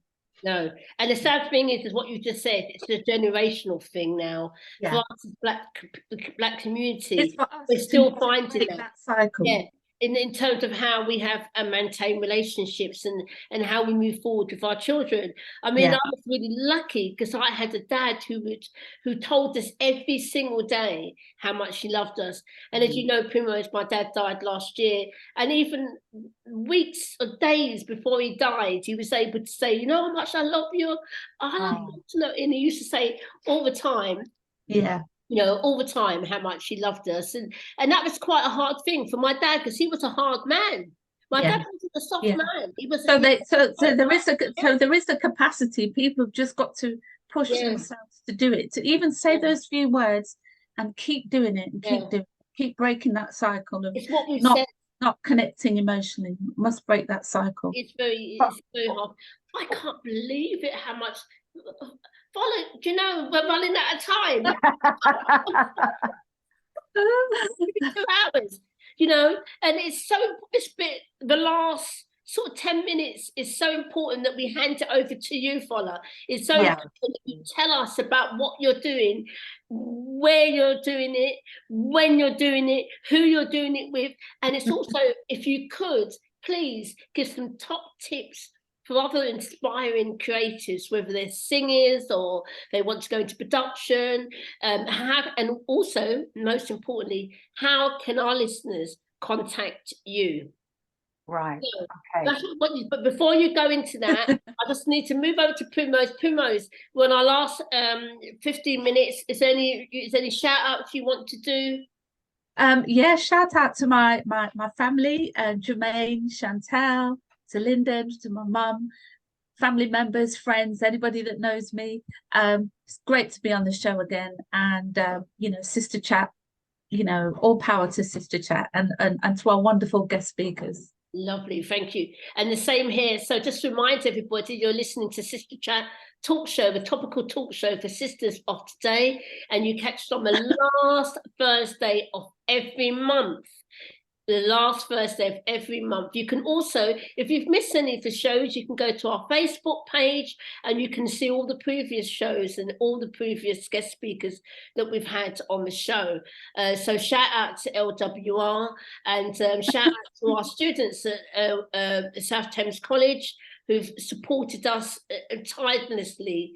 And it's just been, they learn and we learn. It's just it's been a fantastic experience. And so I'd just like to say a shout out to all my family and all my friends and to all the sisters that have maintained Sister Chat and all the sisters that have kept in touch and have kept it going and still support us. It's really vital that we can have your continued support so that we can go on further and empower other sisters to empower a community, because that's what we're all about. And as usual, a shout out to all our previous guest speakers. We've had some amazing guest speakers, and this week is no exception to the rule. So we're going to hand you over to our guest speaker, FOLA PHILLIP, and she is going to take on the last 10 minutes. And you just do what you want to do. This last 10 minutes is yours. You know what? Can I just firstly say, I can't remember the last time I heard anybody say, I want to give a shout out. So that's a thing. That takes me back. That takes me back. We're going back. I love it, love it. And so I shall continue to give a shout out to all present and previous members of Reggae Choir. I want to give a shout out to Windrush Generation. I want to give a shout out to all of those leaders of our community that have helped, who have sacrificed and given of themselves to move our community forward in a myriad of ways. There are too many names to mention. I want to give a shout out to my friends and family who continue to be supportive. And thank you for allowing me to take the time to do these passions. And sometimes I miss landmark dates and things that I want to share with my family for the sake of what I believe the real importance is of the work that I do. So yeah, there's so many people, and also a shout out to the different organizations and individuals who have supported me along my career, along my work, but also with Reggae Choir as well. So that's the end of my shout out. So Reggae Choir, we run 10 weeks per term, and we start back actually. We started back, so you can, anybody is welcome. And all you need to do initially is to book a free taster session. Primrose and Rosie, that's all you need to do, right? Okay. It's free. It's free your very first time. And all you need to do is log on to our website, which is reggaechoir.com, or on our socials, in particular, Instagram, guess what? Reggae Choir. And on all other platforms, it is Reggae Choir. So that's all you need to do. Book a free taster session across any one of our 5 locations across London, and we're all about having fun, enjoying Reggae Choir, learning reggae music, and learning about the history of the songs that we sing, and having a social network community amongst ourselves. There's so many interesting people within Reggae Choir. And initially, I also want to tell you about We Are Windrush. So annually, we have a big show that is only Reggae Choir, because usually throughout the year, we get asked to perform on other people's stages. And for one time in a year, we get to perform just a show for ourselves. And it's called We Are Windrush, Saturday, 21st October at Broadway Catford Theatre. And we are celebrating, paying homage to the pioneers of Windrush generation, their legacy, their sacrifices, their efforts. And but also we are part of that. We are recipients, beneficiaries of Windrush generation. So we're celebrating all of that. That's it, I think. And how do people get in contact with you? Is it just at reggaechoir.com, or Yes, is there another? Yes, you can email me, info@reggaechoir.com. You can contact me via the website, as previously mentioned, reggaechoir.com. Instagram is great. DM me on that, Reggae Choir. I do have my own Insta profile, which is called FOLA the Music, FOLA the Music, MUSIC. Yeah, anything that I can assist with or musically directed, I shall do my very best to do so. And top tips for any creatives wanting to make their way in whatever chosen industry. There's nothing to do but just do it, and that's it. If you feel not just passion, because passion is part of the energy, that's part of the engine that drives it. But if you have a little bit of clarity of the reason why you want to do it, not necessarily what the end goal is, but if you have a reason why you're doing it and you believe your passion is going to drive you there, just do it.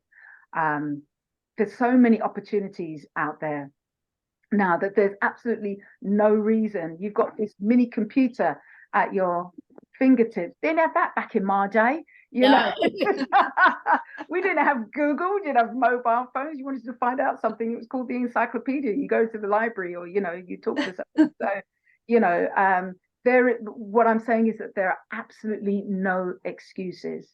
There is possibilities galore for anybody who wishes to do whatever it is that they wish to do in whatever sector that they wish to do it in.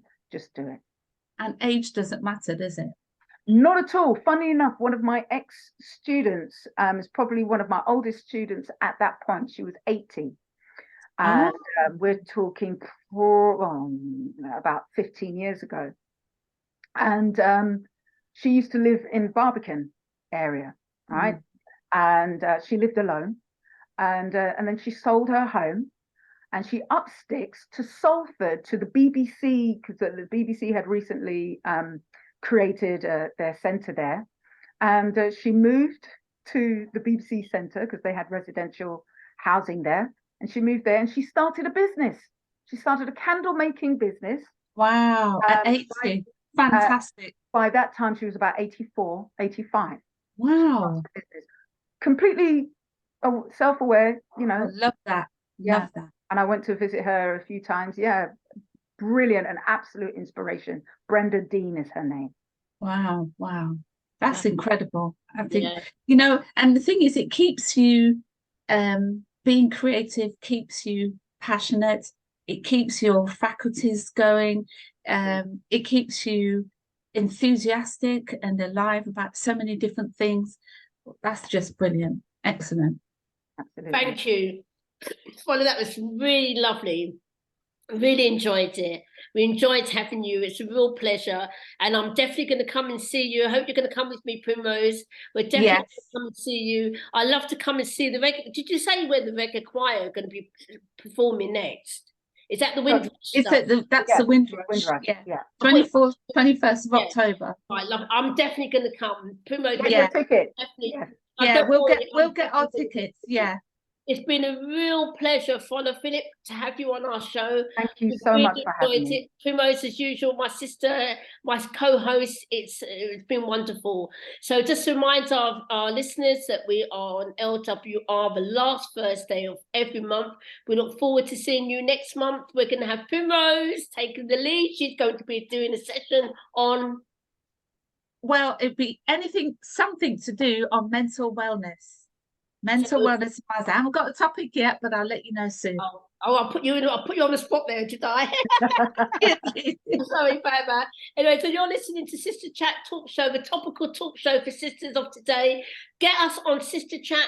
If there's any questions, we can forward it on to FOLA if you didn't quite get, but we will put her details up on our Facebook page so you can contact her. It leaves me to say once again, FOLA, thank you so much for being a really... just to say, we're also on Facebook. Reggae Choir is on Facebook. Oh, you're right. So Instagram and Facebook. Lovely. Directly on Facebook. So we look forward to seeing you all again on Sister Chat Talk Show next week. Catch us live Next month. WR and Facebook. Good night, everybody. Bye. Bye. Bye. Bye-bye.